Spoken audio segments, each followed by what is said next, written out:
In day two of NFL free agency, I believe the New Orleans Saints made two really good signings. One, bringing back former draft pick linebacker Kaden Ellis, who I believe can make a real impact on the defense. And the second one is a sneaky good signing in backup tight end Noah Fant, who offers low risk, high reward situation for the Saints. So we'll break it down today in Saints Film Room. I'm Tim. Let's talk Saints. So we're going to start off today with Kaden Ellis, bringing in, or I guess more technically, bringing back linebacker, 31 years old, 6'3", 238. And the reason why we're bringing him back, he was a seventh round pick for us in 2019 from previous staffs that apparently just couldn't quite figure out what to do with him. He basically took a 2.5 season red shirt for the Saints, other than maybe playing on some special teams and occasional spots here and there. He really wasn't involved with the defense until we had some injuries hit us in 2022, and basically about half a season start plus some playing time that was mixed in even when he wasn't starting. And going back and looking at his film right here, and this is why I think it could be an impactful signing. I had forgotten about this, but you see him in 2022 when he was finally on the field, line up both as an off the ball linebacker in the middle and on the edge. Reason why that's important. If you've watched Philly play defense the last couple of years with Nick Fangio fully implementing his scheme, which Brandon Staley's scheme is based heavily into that school of thought. Zach Baun, another former Saint, has been killing it the last 2 years, basically in a very similar role. Mostly an off the ball guy playing in between the hashes, but they do throw him out there on that edge and let him go make some plays from there too. Saw a lot of that in 22 in Kaden Ellis. I think they know exactly what they got with him and exactly how they're going to use him. In that basically half a season that the Saints finally let him play, he finished with 64 total tackles, 36 run stops. 7 of those were tackles for loss, 2 pass breakups, 7 sacks, 20 quarterback pressures, and that's combined sacks, full and assist. 7 sacks, 20 quarterback pressures, 2 forced fumbles. His missed tackle rate was 12.3%, which is, you'd love to see it below 10, but you definitely want it below 20. 12 is a pretty good number. Based off of that really good showing, he was a free agent at the end of 22. Atlanta immediately scoops him up, and he spent the last three years there as an every down off the ball linebacker stud. Now, I didn't go all the way through their film, so I don't know for sure that they used him at times on the edge, but my guess is they probably did. But most of what I pulled saw him right in the middle of the field between the hashes playing off the ball. Now, his average per season for those 3 years, he averaged 122 total tackles. His missed tackle rate was 10.9%. He had 46 run stops, 33 quarterback pressures. So on average, that's what he was doing, which if you kind of double and give him a full season the way we were using him in 2022, he's right on pace with a lot of those numbers. In Atlanta total, he had 4 sacks in those 3 years, 4 pass breakups. He had an interception in both 2024 and 2025, forced fumbles in both 24 and 25, and recovered a fumble in 24. So he's actively around the ball. He is a playmaker, both in the running game, in coverage, and rushing the passer. Probably his run stopping, and this may be the only bugaboo in this signing. Not that it's bad, do not get me wrong, but that's, if you were to rank him in order, it's his pass rush, his coverage, and then his run stop. And prior to 2025, it was really, really good. Missed tackle rate kind of went up a little bit, but I don't think it's anything to be scared of. It's just something to note that, you know, it did come down a little bit, and run stopping is kind of one of the things we really need to prove on defense.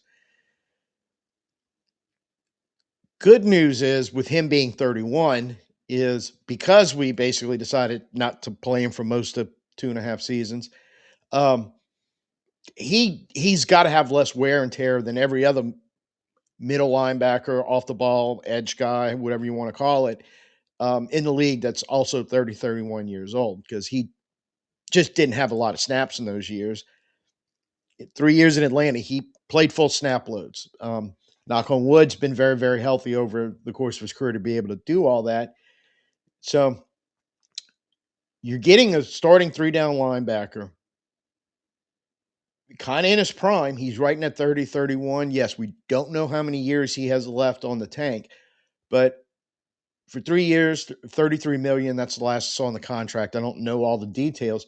It's basically the same per year average that DeMario got from the Jets. It's just with an extra year and a younger player. Now, in no way, shape, or form do I believe Caden Ellis is DeMario Davis by any stretch. Okay.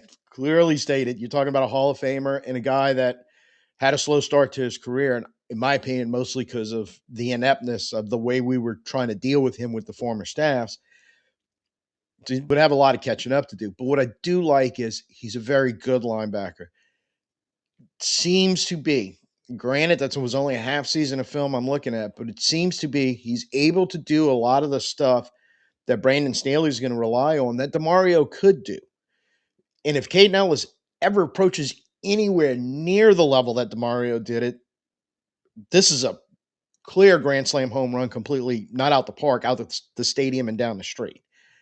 I don't know if that'll happen, but right now I think you have the possibility, and this is kind of the logic it seems to be that the Saints are using, and one that I agree with because it's a lot forward thinking, that the plan seems to be to bring in these guys. David Edwards would be a prime example on the other side of the ball, who's right in the prime. We're going to pay him some money, but our expectations are he's going to continue to play at that high level, looking 3, 4, 5 seasons or more, possibly, depending on, if either one of these guys could pull a DeMario or could pull a Cam and get there. So I'm expecting him to immediately show up, and I'll be highly disappointed if he doesn't show up and be maybe not as impactful. I don't. It's going to be really hard to do that as DeMario was, but impactful enough to keep the defense moving in the right direction. And hopefully, like I said, you've got 4 or 5 years coming out of him where he can get to his mid-30s, and by that time, now that we've corrected all the issues with our roster and cap and everything else, we can do what normal good teams do is be able to prepare ahead of time for the situation of a player having to move on. So I think it's a really good move. I think he's going to be a really good scheme fit. He's a really good football player. So I as soon as I saw that we signed him, I that was another one, like Edwards, like ATN, where I went, man, that's a good move. Glad you guys made it. Doesn't mean it's going to work out, but I do think it's higher probability that it will than it won't. Second signing, and this was actually at the very end of day one. I'm calling it day two because it was so late that by the time I got wind of it, I'd already done the three videos on the three bigger signings we had made that day. So no disrespect to Noah Fant, but kind of putting him with the Caden Ellis. But he's a tight end, 6'4", 249 pounds, 28 years old. 2019 first round pick by Seattle. He was number 20 overall. This is where it gets interesting when you talk about Noah Fant. It's a 7-year career, so 2019 to 2024, he was with Seattle. Last year was a free agent, and we had interest in him, but he signed with Cincinnati. Over his whole career, is his yearly averages. He averages, and I'm rounding the decimal points either up or down, so give or take one either way, but 48 catches for 515 yards, 11 yards per catch, 2.5 touchdowns a year. And his catch rate is overall in his career 76%.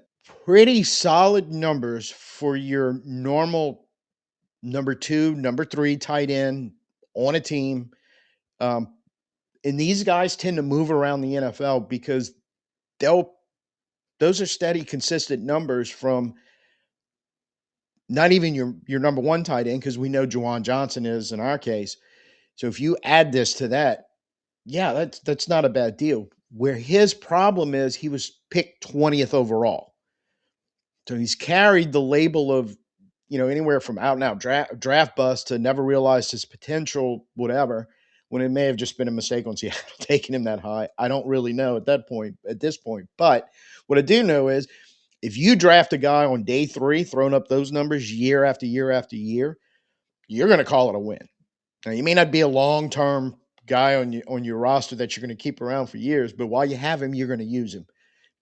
And when he goes into free agency, other teams are going to want to scoop him up for basically the same reason that he's giving you a solid backup tight end. Problems arise, he's a spot starter. But if you're looking for real production out of your tight end, he's probably not your guy for the course of 17 games.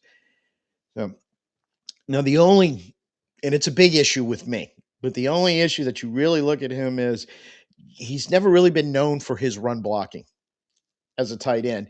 And most of his snaps come in line or out of the slot. Very little is he lining up wide.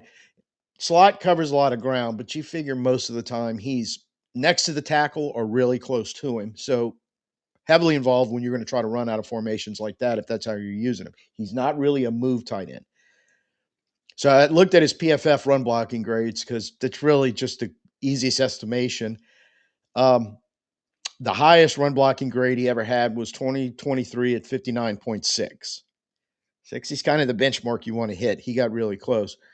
Lowest was the was 2024 where it hit at 42.3. Nah, can't be having that. So it's a two, and this is why I think it's a very low risk, high reward situation for the Saints because you got to look at his contract, 2-year deal. It's 8.75 million with signing bonus. The first year is 4.5 million fully guaranteed. The second year is 4.25 million with 0 cents of guaranteed money on it. So basically, if it works out in year one, even though it's an unguaranteed contract and he's going to want some guarantee if you're going to decide to keep him, it's not a big deal to rework it with that year sitting there with that 4.25, however that's going to look. If it doesn't work out and you walk away from him, none of that money hits you. And the only dead cap you're going to hit in 2027 is 1.5 million of the signing bonus is going to carry over, which is nothing. So the Saints are not heavily invested in this football player. So the potential is there to at least give you a solid number two as it stands right now. Get his run blocking up, then you have a steal for what you're paying him, and you're going to bring him back. And then that second year, probably third year, is going to look a little different. They'll have to rework that contract. But if that happens, then that is a great case scenario. So that's why I think he's low risk, high reward. He's going to gets on the field in passing situations. He's going to do what he does. He's going to catch some balls, going to do a little run after the catch. He can go up and get a ball. Very good hands. Yeah. He does just not have a lot of drops in his career. Normally, if he gets his hands on the ball, it's really good chance of holding on to it. So I think anytime that you can bring, a tight end like this and hopefully add just above average run blocking. So when you have him on the field, he can contribute in the running game and help keep the defense honest. You know, I I think it's a very good move. We lost Moreau, we lost Stoll. We still need to bring a veteran presence in. We're still, I think, a lot of high hopes that we're going to keep developing Matavau and he's going to turn out. Probably looking for another tight end somewhere in the draft if we don't maybe make a signing of one later in the free agency period. So, you know, if it doesn't work out, and look, odds are it's probably not going to work out like we would like it to, but there's just not a lot of investment here for us to worry about with some potential to go, hey, there's a solid football player that's going to help this team contribute to win. And B, in the case of Juwan having to miss a little time, enough of ability to step up somewhat in that tight end one role. So to wrap it up overall, giving my opinion on the two signings, I don't have a problem with it. I really like Ellis, and I think Fant's a fair enough situation that we brought him in under. But overall, what I am excited about, looking back on what we did, as soon as the tampering period opened up and we grab those guys. I don't remember the last time I'm as a Saints fan was basically 2 days. I mean, technically free agency opened yesterday when the league opened on Wednesday. 2 days in going, we actually have a plan. And it's looking like it makes sense. And while you never know which players are going to hit, if any of them, when you do something like this, it doesn't seem to be the desperate, in what it felt like, just a desperate grab of trying to grab players and hope they fit and you can make it work. More of a targeted scheme. You solved your issue at left guard, which was a big one. You brought in some younger ability to be a three down back at running back, should help that running game, and that was paramount for the offense. You know, the punter, you know, we gave up on these undrafted rookie free agents, bringing them in, trying to make them starting punters and hope it's going to work. We got a guy that knows what he's doing back there. All that stuff is going to help. Then on top of that, you bring in an Ellis when you lose DeMario, going, okay, like I said, I don't think he's going to be a Hall of Famer like DeMario is, but I think that position is in very good, capable hands with some ability for Staley to even open up the scheme even more in the way he's going to, or at least keep it as open as he had with DeMario, where he wants to run that scheme. You got a guy that should be able to sit in there and do it and should be there for quite a few years to do it. Fant, adding that depth that we're going to need. Looking forward with free agency still open, I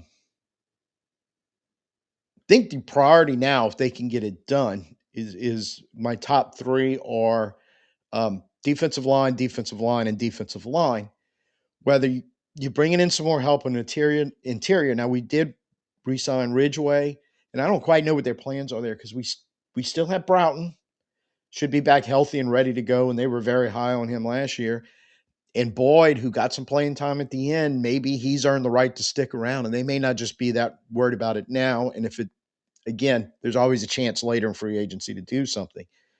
So if I was going to prioritize the defensive line, the top three positions are defensive edge, and defensive edge. I think it's a serious conversation now about, hey, let's go bring Cam back. Those edge players have been flying off the board, and they're all making money. They're edge players. For edge players in free agency, always make money. It's going to cost you somewhere. Losing DeMario, and to a lesser degree, Alante, that was two guys that have been on this defense, several years. So they worked through the transition to Kellen Moore. I think one of those veteran guys sitting back there, and Cam Jordan's really the only one you have left, might be a good move. And if you get the production out of him, hey, then it's a great move. But we'll see how it plays out. Overall, what I really like about the way we're handling things so far is if you go back and look now, I want to look at draft picks number 8, number 42, and number 73. They take a whole new meaning on for the Saints, where we still have needs, don't get me wrong. But we're in a better position to look at a player and go, the need may be position X, but there's some more available later on in the draft that okay, we can wait on. But that's a really good football player right there that in this position we have to draft, and it will work out for us in the future. One of the ones that I keep hearing coming up, and I can't disagree with it, is we had Ricky Williams and we drafted Deuce McAllister in the first round right behind him. Kind of worked out for us. So I think they want to get back into that and doing a targeted free agency like they did here and really fill some holes, puts them in a better position to do that. Because while that draft philosophy, and again, you got to draft the right players and hit on them for this to truly work, but that starts setting you up for a little further down the road and keep rebuilding your roster and restocking and get you back to the franchise we used to be, which is the whole goal of everything. So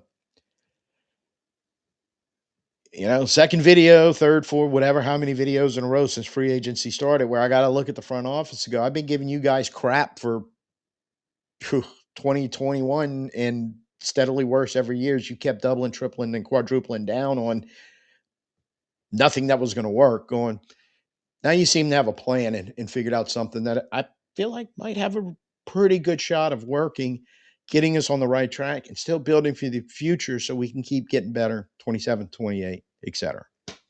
So, what I got for you today. Let me know what you think down in the comments. Like, share, subscribe, especially right now with all the issues going on with YouTube. The more buttons you can bang down there and do stuff, the happier they seem to be.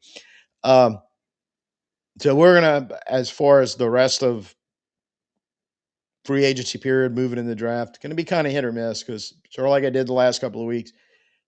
If there's not a whole lot going on for me to come on here and talk about, I probably won't. But we'll see how it plays out because it seems to be something always kind of starting this time of year, kind of always pops up. So I'll be on top of it. If it happens, I'll be here.